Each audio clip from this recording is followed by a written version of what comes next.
Bom, meus queridos alunos do nono ano, vamos para a segunda parte do nosso assunto, né, com o tema Primeira Guerra Mundial.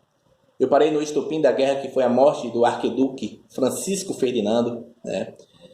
Essa morte deu início à guerra em 28 de julho, em que a Áustria-Hungria declara guerra à Sérvia e invade esse país com seu exército, com respaldo da Alemanha, porque a Áustria-Hungria fazia parte da chamada Tríplice Aliança, que tinha apoio da Alemanha e da Itália, certo?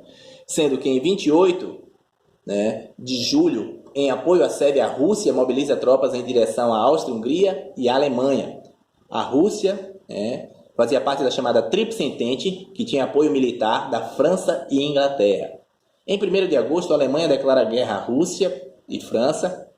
4 de agosto, para atingir a França, a Alemanha e a Áustria-Hungria invadem a Bélgica. E em 5 de agosto, a Inglaterra declara guerra à Alemanha. Então, foi o período aí em que a Tríplice Entente entrou em conflito contra a Tríplice Aliança, certo? Primeira Guerra Mundial, fases da guerra. A primeira fase, 1914 a 1915, movimentação das forças. A ofensiva da Alemanha sobre a França e contra-ofensiva francesa, equilíbrio das forças. Sendo que nessa primeira fase da guerra, a Alemanha vai adotar um projeto, que é o chamado Plano Schlieffen. Esse plano foi criado pelo chefe de Estado-Maior chamado de Alfred von Schlieffen.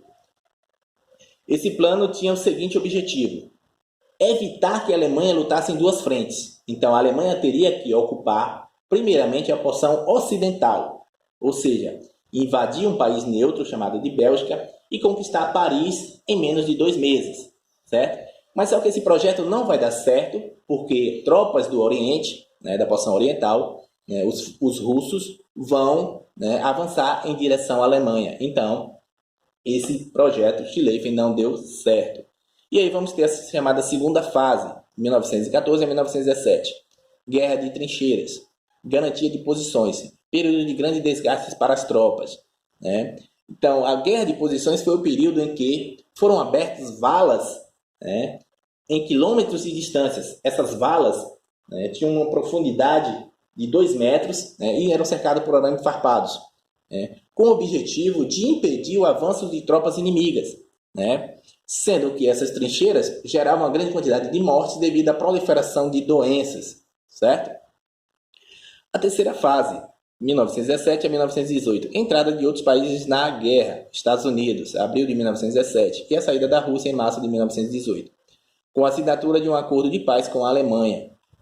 Então, os Estados Unidos estava neutro no início da guerra, porque os Estados Unidos ele vai financiar essa guerra, principalmente a chamada Tríplice Entente. Os Estados Unidos vai fornecer mantimentos e armamentos para a França e Inglaterra. Só que o medo que a Tríplice Entente perdesse a guerra vai ser um dos motivos para os Estados Unidos entrar na guerra. O outro motivo é que a Alemanha vai criar um bloqueio continental, impedindo que os navios dos Estados Unidos fornecessem mantimentos e armamentos para a Inglaterra. Então, esse bloqueio continental prejudicava a Inglaterra, como também prejudicava os Estados Unidos. E os navios dos Estados Unidos foram atacados pelos submarinos da Alemanha. Isso é outro motivo que fez com que os Estados Unidos entrassem na guerra.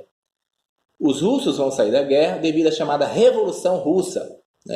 Eles vão assinar um acordo chamado de Brest-Litovsk e vão fornecer parte dos seus territórios para a Alemanha, saindo assim da guerra. Fase final, 1917 a 1918. Em julho de 1918, ingleses, franceses e americanos desferem sucessivos golpes sobre as divisões alemãs, que já não conseguem apresentar resistência. Em Berlim e demais cidades, multidões realizam manifestações contra o Kaiser, e a velha monarquia alemã deixa de existir, sendo substituída pela República de Weimar. Em 11 de novembro são assinados os documentos que põem o termo oficialmente à guerra.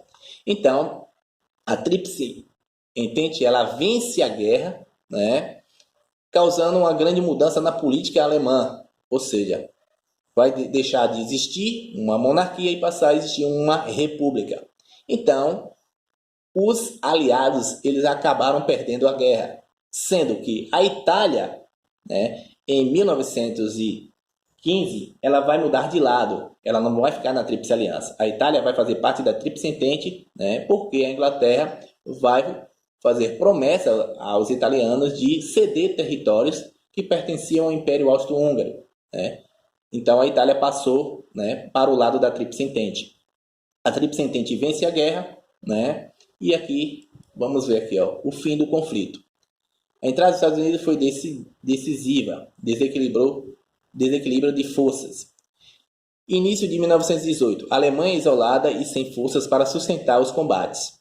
Assinatura de armistício, né, acordo de paz, sendo a Alemanha obrigada a assinar o Tratado de Versalhes, que define suas obrigações, declarando-a culpada da guerra. Tratado de Versalhes impõe à Alemanha restituir a Alsácia-Lorena à França, ceder as minas de carvão do Sarre à França por um prazo de 15 anos. Né? Outros termos aqui do Tratado de Versalhes. Ó. Ceder suas colônias, submarinos e navios mercantes à Inglaterra, à França e à Bélgica. Pagar aos vencedores o título de indenizações, a fabulosa quantia de 33 bilhões de dólares. Reduzir o seu poder bélico. Proibida de possuir força aérea e de fabricar armas. Proibida de ter exército superior a 100 mil homens. Então, a Alemanha ela foi penalizada, ela foi humilhada, né, após a Primeira Guerra Mundial, né, com o Tratado de Versalhes, certo? Porque esses artigos vão, de certa forma, promover uma grande recessão econômica da Alemanha, certo? Vamos ver aqui. As consequências da guerra. Elevado número de mortes devido ao uso de novas armas, metralhadoras, gases tóxicos, né, lança-chamas e projéteis explosivos. Uso de aviões e submarinos. Fome nas regiões afetadas devido à destruição de diversas estruturas econômicas. Plantações, estradas, portos e fábricas. Economia direcionada à produção de artigos para a guerra. Força de trabalho feminina, especialmente na Inglaterra, França e Itália. As outras consequências da guerra. Declínio da Europa, que foi duramente atingida pelo conflito, nas áreas agrícola, industrial e no comércio. Ascensão dos Estados Unidos, que a partir de então tornaram-se uma das grandes potências mundiais. Identificação dos problemas que contribuíram para a implantação do socialismo na Rússia. Aparecimento de regimes políticos autoritários, como nazismo e fascismo. Morte de um número de homens 2 vezes maior do que todas as principais guerras, de 1790 a 1913 juntas. De cada 100 soldados mortos, 63 pertenciam às Forças Armadas da Entente. O número de civis mortos nas áreas atingidas pela guerra chegou a 5 milhões aproximadamente, certo? Então, né, essa foi a nossa aula de hoje. Espero que vocês façam o capítulo 5 do módulo e o suplementar. Até a próxima aula.